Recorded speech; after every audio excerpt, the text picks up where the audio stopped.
kita berdoa kepada Tuhan Yang Maha Esa. Berdoa mulai.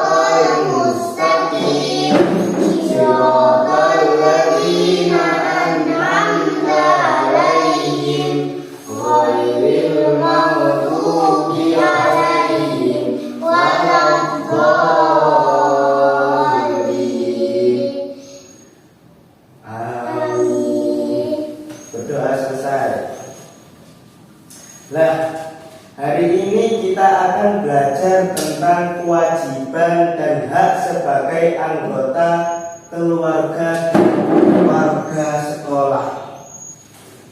Apa itu hak? Hak adalah sesuatu yang mutlak menjadi milik seseorang dan penggunanya tergantung pada orang itu sendiri.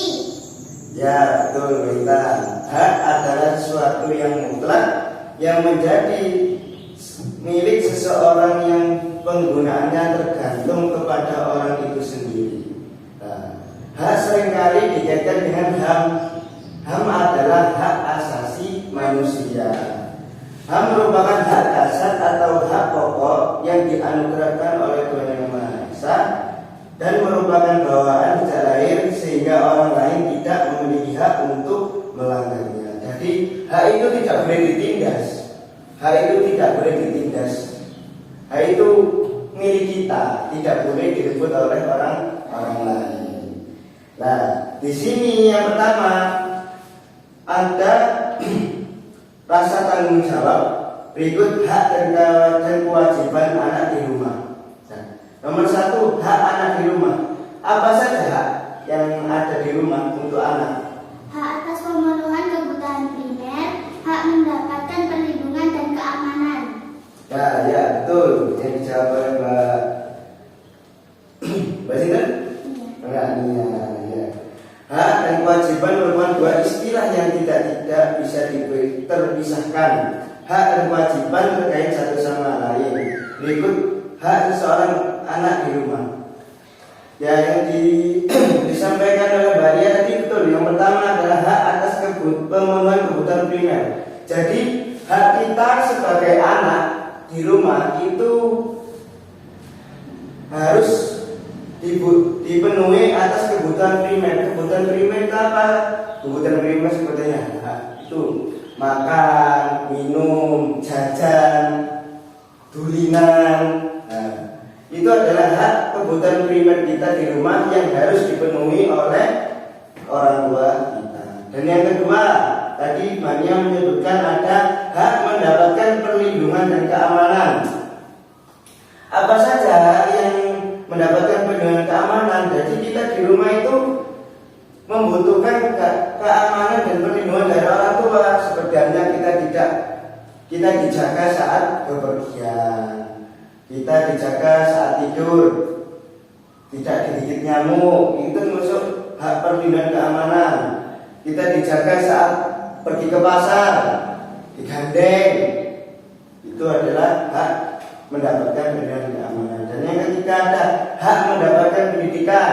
Nah, hak mendapatkan pendidikan ini yang sudah kalian laksanakan ini, yaitu belajar di sekolah, ngaji, TPI, itu adalah hak mendapatkan pendidikan.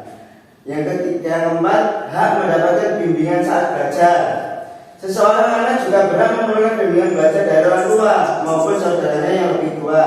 Jadi, jika kamu menghadapi pelajaran yang sulit, kamu dapat menanyakan kepada ayah dan ibu, juga kakakmu. Nah, bimbingan saat belajar itu apa? Nah, ketika Mbak Intan ini kesusahan mencari jawaban dalam soal bentuk pertanyaan di buku pelajaran matematika, IPA, PKN, PS dan lain-lainnya, itu bisa ditanyakan kepada ayah,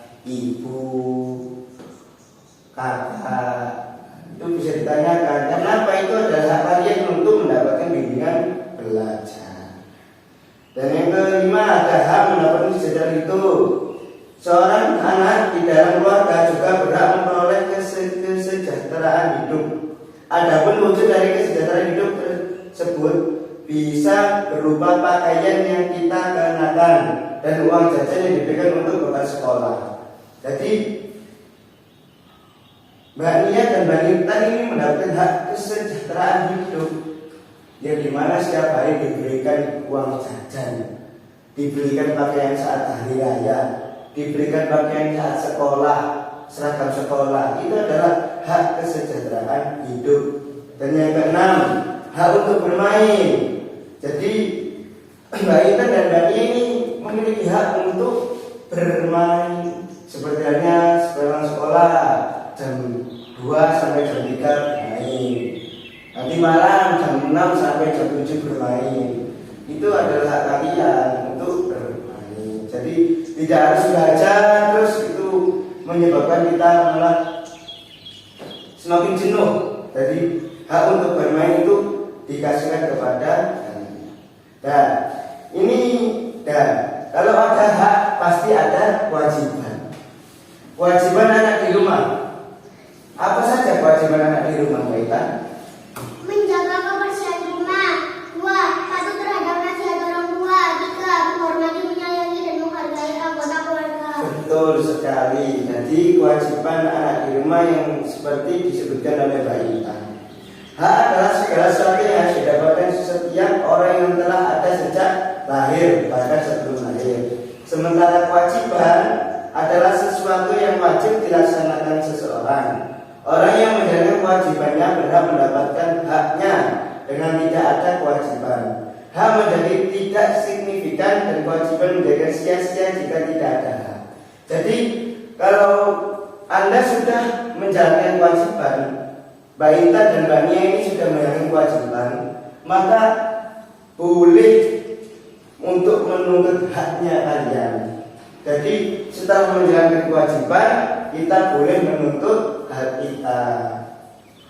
Setelah memahami hak anak di keluarga atau di rumah, ini kamu juga harus memahami kewajiban saat berada di rumah. Berikut bentuk kewajiban yang harus kamu penuhi dalam lingkungan keluarga atau di rumah. Yang pertama tadi Mbak Intan menyebutkan bahwasanya hak anak di rumah, kewajiban anak di rumah itu menjaga kebersihan di rumah. Sekarang saya tanya, Mbak Intan pernah nyapu? Pernah. Kapan? Pernah. Mbak Nia pernah nyapu? Nah itu bagus, berarti sudah menjalankan kewajiban anak di rumah, menjaga kebersihan rumah. Patuh terhadap nasihat orang tua. Mbak Intan pernah kalau disuruh main berhenti langsung berhenti? Wah ini berarti belum menjalankan kewajiban anak di rumah, patuh terhadap nasihat orang tua. Jadi kalau disuruh Mbak Intan berhenti ayo pulang, langsung pulang. Itu adalah bentuk patuh terhadap orang tua. Menghormati, dan yang ketiga tadi Mbak Intan menyebutkan menghormati, menyayangi, dan menghargai anggota keluarga. Apa Mbak Intan sudah menyayangi ayah Mbak Intan? Bunda Mbak Intan? Iya. Kakak? Tidak. Waduh, kenapa katanya kok tidak disayang? Nakal. Senakal-nakalnya kakak Mbak Intan, tapi itu adalah saudara kandung sedarah dengan Mbak Intan. Jadi tidak boleh kalau kita tidak memiliki rasa sayang terhadap saudara kita. Dan yang keempat ada belajar di rumah. Mbak Intan pernah belajar di rumah? Pernah. Kapan? Kalau belajar dari jam berapa sampai jam berapa? Biasanya siang. Jam 8-an. belajar. Kalau selesai belajar ngapain? Mainan. Nah itu adalah bentuk dari kewajiban. Setelah menjalankan kewajiban, menuntut haknya untuk bermain. Nah itu adalah hak dan kewajiban anak di rumah. Dan sekarang kita akan membahas hak dan kewajiban di lingkungan sekolah. Guru, baiknya tahu guru? Tahu. Guru adalah pahlawan tanpa tanda jasa dan berjuang mencerdaskan para siswa agar menjadi pintar dan berprestasi serta berguna bagi bangsa dan negara. Jadi tugas guru itu kewajibannya guru itu ketika kita di sekolah adalah mengajar kita, mengajar Mbak Intan dan Mbak Nia di sekolah, memberikan ilmu yang sudah didapatkan oleh guru tersebut dan disalurkan kepada Mbak Intan, sehingga Mbak Intan dan Mbak Nia bisa menjadi anak yang pintar dan berprestasi serta berguna bagi bangsa dan negara. Hak siswa di sekolah apa saja sih?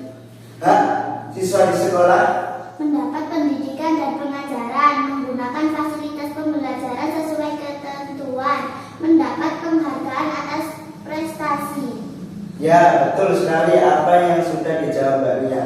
Jadi hak siswa di sekolah, banyak sekali hak kita di sekolah untuk didapatkan. Yang pertama, tadi menyebutkan Mbak Nia bahwasanya mendapatkan pendidikan dan pengajaran itu adalah hak yang harus dipenuhi oleh pihak sekolah, guru, staf, dan lain-lain. Para siswa berhak mendapatkan pengajaran sejak masuk sekolah sampai akhir studi sesuai dengan prestasi belajarnya. Berikut bentuk hak-hak yang siswa dapatkan sebagai warga sekolah dalam hal pendidikan dan pengajaran. Yang pertama, mendapatkan suasana belajar yang tenang. Nah, ketika Mbak Intan dan Mbak Nia di kelas itu berhak mendapatkan suasana belajar yang tenang. Semisal ada yang rame, Mbak Intan pengen serius, Mbak Nia pengen serius belajar, terus ada anaknya rame, maka guru kita akan menghentikan anak yang sedang rame tersebut, kelotean, terus barang pokoknya yang membuat suasana kita tidak nyaman. Itu kita berhak menuntut hak kita. Guru anak itu rame, itu adalah suatu tuntutan hak terhadap apa yang harus kita dapatkan. Yang kedua, mendapat bimbingan. Nah, ketika Mbak Intan tadi susah menjawab soal matematika, 2 tambah 5 saya tidak tahu Bu, maka bisa bertanya kepada gurunya. Itu adalah hak yang harus kita dapatkan, mendapat bimbingan. Yang ketiga, mendapatkan ilmu dan keterampilan. Itu adalah hak kita sebagai murid atau siswa di sekolah untuk mendapatkan ilmu dan keterampilan. Ini yang paling penting, ilmu. Jadi apa sih tugas kita di sekolah? Untuk mencari ilmu. Nah, kalau kita di sekolah benar-benar ingin belajar, maka harus mendapatkan ilmu dan keterampilan seperti hanya melukis. Keterampilan ini adalah suatu yang biasanya dilakukan di jam luar sekolah, ekskul, seperti hanya ekskul nari, ekskul pramuka, ekskul kiroati, MTQ, dan lain-lain. Itu adalah keterampilan kita, skill yang bisa dikembangkan di luar jam sekolah. Dan yang kedua tadi Mbak Intan menjawab, Mbak Nia ya, menggunakan fasilitas pembelajaran suatu ketentuan. Jadi para siswa di sekolah berhak memakai fasilitas pembelajaran, misalnya peralatan olahraga di bagian pelajaran, pendidikan jasmani dan kesehatan, memakai laboratorium saat pelajaran ilmu pengetahuan alam, dan lain sebagainya. Berikut beberapa fasilitas yang ada di sekolah yang dapat kamu gunakan dan dimanfaatkan sebaik mungkin demi menunjang kegiatan belajar di sekolah. Yang pertama, fasilitas paling dasar, yaitu adalah apa? Kelas. Ya, betul sekali, kelas. Kalau sekolah tidak menyediakan kelas, maka hak kita mendapatkan fasilitas itu sudah kurang. Jadi kelas itu sangat penting. Jadi fasilitas pertama yang harus didapatkan oleh siswa dasar adalah kelas, untuk tempat kita belajar mengajar di sekolah, tempat kita menuntut ilmu di sekolah. Kalau tidak ada kelas, bagaimana kita mau belajar di lapangan? Mau di lapangan belajar? Pastinya tidak. Yang kedua, perpustakaan sekolah. Mbak Nia pernah ke perpustakaan sekolah? Nah, itu adalah hak Mbak Nia untuk membaca buku di perpustakaan sekolah. Jadi fasilitas yang ada di sekolah kita manfaatkan sebaik mungkin. Seperti halnya tadi perpustakaan, kita pergi perpustakaan, terus ada penjaga perpustakaan, kita izin mau ke perpustakaan Bu, saya mau membaca ini untuk mengerjakan tugas ini, pasti akan dikasihkan apa? Itu adalah hak kalian untuk memanfaatkan menggunakan fasilitas sekolah. Yang ketiga, mendapatkan penghargaan atas prestasi. Semisal Mbak Nia dan Mbak Intan mengikuti lomba cerdas cermat, lomba 17 Agustus. Nah, Mbak Intan dan Mbak Nia ini mendapatkan juara 1 dan 2. Dan Mbak Intan boleh menuntut hak Mbak Intan untuk mendapatkan penghargaan, pasti dikasih oleh sekolah. Seperti halnya piagam, piala, itu adalah bentuk apresiasi dari sekolah untuk mengembangkan Mbak Intan menjadi anak yang lebih semangat untuk menuntut ilmu. Terus juga bisa dibekasi dengan uang, masih dengan uang atau reward, hadiah. Bisa bentuk uang, bisa bentuk barang-barang sekolah. Itu adalah sebentuk sebuah apresiasi yang diberikan sekolah untuk meningkatkan, menambah semangat Mbak Intan dan Mbak Nia atau murid-murid lainnya untuk semakin bersemangat dalam belajar. Yang keempat, ada memperoleh ilmu, bimbingan dan konsultasi. Para siswa dalam belajar pasti mengalami hambatan, maka para siswa berhak mendapatkan bimbingan oleh guru khususnya atau guru BK secara optimal dalam mengatasi berbagai masalah yang dihadapinya. Nah, apa sih memperoleh bimbingan dan konsultasi? Apa mereka? Nah, bimbingan dan konsultasi ini adalah suatu hak yang didapatkan, yang harus didapatkan oleh siswa atau murid yang mengalami banyak sekali masalah. Jadi ada kalanya siswa atau murid itu mengalami sebuah masalah yang sangat besar. Seperti halnya ada anak tersebut memiliki masalah di keluarganya, orang tuanya berpisah. Nah, anak tersebut menjadi anak yang murung, menjadi anak yang tidak bersemangat, selalu sedih. Nah, ini adalah hak untuk anak tersebut, yaitu mendapatkan bimbingan dan konsultasi, yang mana biasanya dilakukan oleh guru BK. Kalau di SD atau di MI itu guru BK-nya adalah wali kelasnya masing-masing. Itu. Kalau sudah di SMP, SMA itu ada guru BK-nya sendiri. Jadi ada tempat, ada yang menangannya sendiri khusus, yaitu bimbingan dan konseling. Dan yang kelima, mendapatkan perlindungan. Saat ini banyak sekali kasus bullying. Apa itu bullying? Membuli. Apa itu membuli? Apa banyak orang bully? Gak tahu membuli. Ngilok no. Menghujat, merendahkan orang. Tahu? Biasanya itu dilakukan setiap hari. Membuli itu tidak harus kasar, halus pun juga bisa. Jadi banyak sekali siswa-siswa atau murid-murid itu mengalami kasus bullying. Karena apa? Ya karena banyaknya pergaulan yang tidak humoris, tidak harmonis, sehingga mendapatkan kasus bullying. Mendapatkan perlindungan ini adalah ketika ada anak merendahkan seseorang, merendahkan anak lainnya, temannya sendiri direndahkan, dihujat, dibully, maka siswa yang dihujat, dibully ini bisa melaporkan kepada wali kelasnya, kepada kepala sekolah juga bisa. Karena apa? Itu haknya, haknya untuk mendapatkan perlindungan dari kasus bully. Mendapatkan, yang keenam ada mendapatkan perlakuan adil. Setiap anak Indonesia berhak mendapatkan perlakuan adil dalam menerima pendidikan. Bagi pelajar membutuhkan khusus juga berhak mendapatkan perlakuan adil. Meskipun mereka ada kebutuhan khusus kasih sayang dan bimbingan, secara halus menuntun mereka untuk memperoleh pengetahuan keterampilan yang berguna bagi hidup mereka. Nah, yang kedua yaitu kewajiban sebagai pelajar di sekolah. Apa sih kewajiban sebagai pelajar di sekolah? Apa saja kewajiban sebagai pelajar di sekolah? Ada yang bisa jawab? 1. Menaati peraturan sekolah. 2. Mewujudkan ketertiban di sekolah.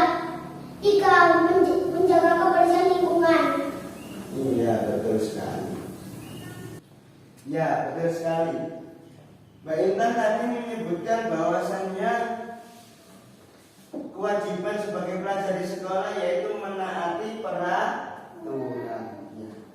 Yang pertama ini menaati peraturan di sekolah. Mbak Intan sudah menjalankan menaati peraturan di sekolah. Sudah. Apa sih bentuk dari menaati peraturan di sekolah?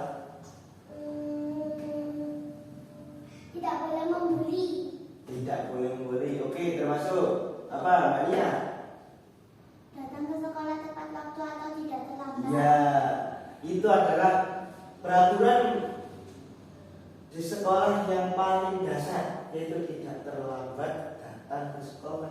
Semisal masuknya jam 6:30, datang jam 6:30 kurang 5, jam 6:30 kurang 10 menit. Itu adalah kewajiban kita sebagai pelajar di sekolah. Memakai seragam serta atribut sesuai ketentuan. Jadi kalau hari Senin waktunya memakai putih hijau, memakai putih merah, maka kita sebagai pelajar atau siswa wajib memakai seragam tersebut. Jangan memakai seragam pramuka. Itu kalau hari Senin. Nah, yang kedua, mewujudkan ketertiban sekolah. Pelajaran di sekolah sudah terjadwal. Siswa wajib untuk mengikuti pelajaran sesuai dengan jadwal, dengan membawa buku dan keperluan, dan wajib mempersiapkan diri dengan belajar sebelum menerima pelajaran dari guru. Berikut sikap tertib dalam mengikuti pembelajaran. Yang pertama, mendengarkan guru dengan baik. Mbak Intan pernah mendengarkan guru dengan baik setiap hari dari hari Senin sampai Sabtu? Agak enggak. Agak enggak. Pasti hari Senin mendengarkan, Selasa, Rabu, Kamis, Jumat, Sabtu wis tidak pernah mendengarkan itu. Yang kedua, melaksanakan tugas dari guru. Mania selalu mengerjakan PR, tidak pernah dibalas. Baik. Yang ketiga, menjaga suasana kelas tetap kondusif untuk belajar. Menjaga suasana kelas tetap kondusif untuk belajar. Ini ada hubungannya dengan hak yang tadi, hak untuk mendapatkan suasana yang tenang saat belajar. Nah, ini adalah kewajiban kita, menjaga suasana tetap kondusif untuk belajar. Jadi kita mempunyai kewajiban untuk menjaga kelas kita tetap tenang saat pembelajaran. Jadi ada ketika guru ada yang menerangkan, maka kita harus tenang, tidak boleh rame. Agar apa? Menjaga suasana kelas tetap kondusif untuk belajar. Dan yang keempat, bekerja sama dengan teman saat tugas kelompok. Banyak, Mbak, entah pernah berkelompok menjalankan tugas apa? Jangan juga disuruh buat kelompok. Baik, buat kelompok itu mengerjakan tugas apa?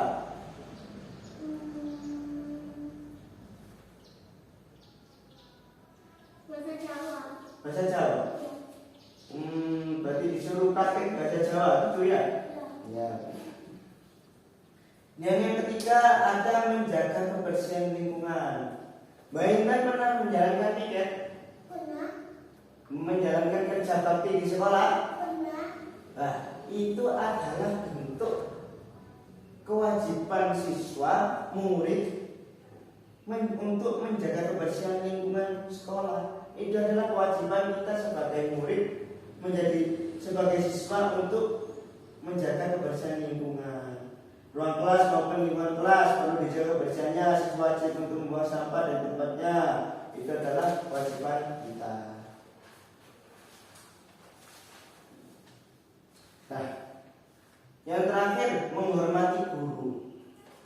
Mbak Intan ketika guru menerangkan, guru lewat di depan kita, kita lewat di depan guru, kita bertemu guru di jalan, kita harus menghormati guru kita.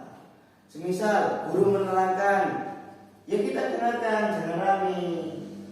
Terus ketika guru berjalan di depan kita, ya kita harus merunduk, mengucapkan salam, assalamualaikum guru ini. Jangan ketika ada guru kita berkata kotor, itu tidak sopan. Jadi tidak menjalankan kewajiban kita menghormati sebagai guru. Ketika kita lewat di depan guru kita, maka kita harus merunduk. Jangan pelita-peliti kalau bahasanya sekarang itu ya. Jangan sok-sokan jadi siswa yang sudah kelas 6 pelita-peliti mau keluar sekolah lewat depan guru tanpa amit, tanpa permisi. Itu suatu perilaku yang sangat tidak baik, tidak harus dilakukan di sekolah. Karena apa? Kewajiban kita di sekolah adalah menghormati guru. Nah, itu saja materi yang bisa saya sampaikan. Kurang lebihnya saya mohon maaf yang sebesar-besarnya ya. Tadi apa saja yang kita dapat dalam materi ini?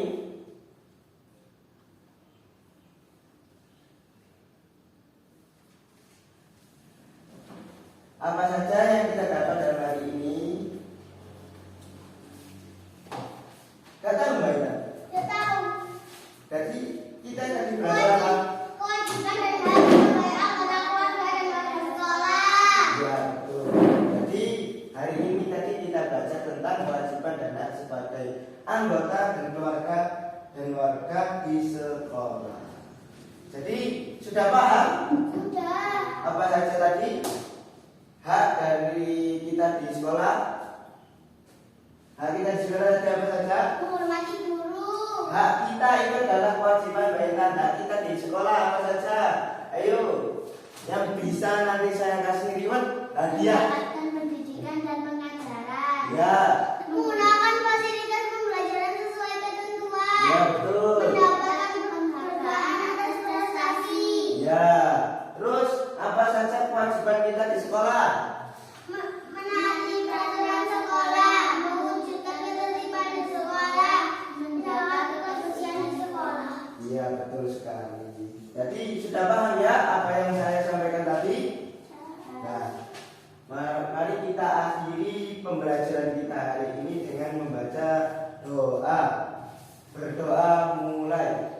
Bismillahirrahmanirrahim. Wal asri innal insana lafi khusrin illa alladziina amanu wa amilus sholihati wa tawassaw bil haqqi wa tawassaw bis sabr. Berdoa selesai. Nah, sekian dari saya akhiri. Wassalamualaikum warahmatullahi wabarakatuh. Waalaikumsalam warahmatullahi wabarakatuh. Sampai jumpa di pertemuan yang akan